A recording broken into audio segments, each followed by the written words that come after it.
This is the story of Wahba, a 22-year-old student at an arts college who lives with her family on the third floor of an old building in Indore.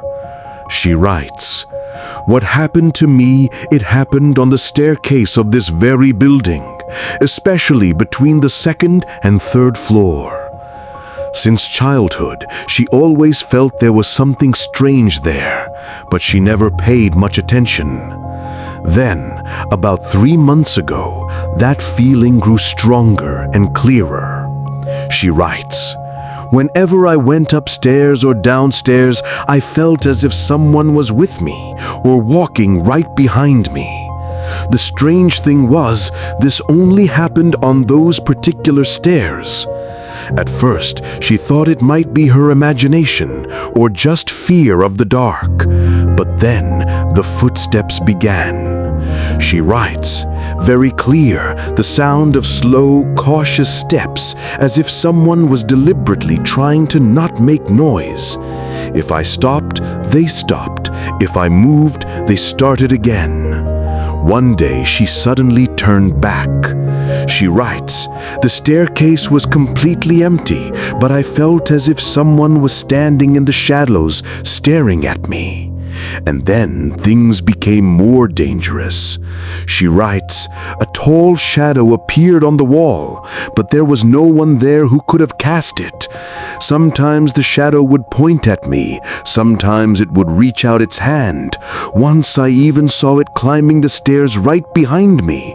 It kept changing, growing larger then smaller, as if it was moving closer and farther away. She wanted to run, but her legs felt heavy, her vision blurred, and she stumbled and fell." She writes, "When I looked up, there was nothing there."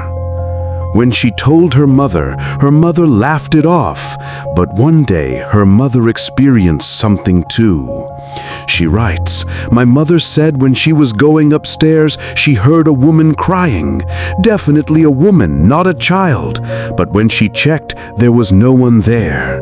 Her father admitted too that once he felt someone push him from behind, and her 8-year-old brother said plainly, "The black aunty is on the stairs."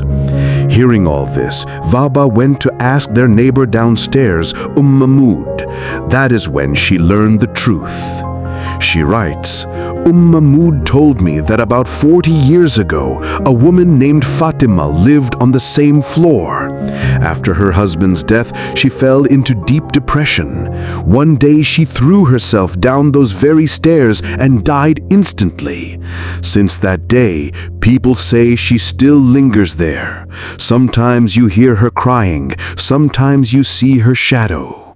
That explained everything to Wahba. She writes, "Perhaps Fatima's soul still wanders on those stairs, unable to find peace. When I pray, sometimes the atmosphere feels calmer, but most of the time her presence is overwhelming. And in the end, she says only this: 'This is a kind of fear that no one can bear easily.'"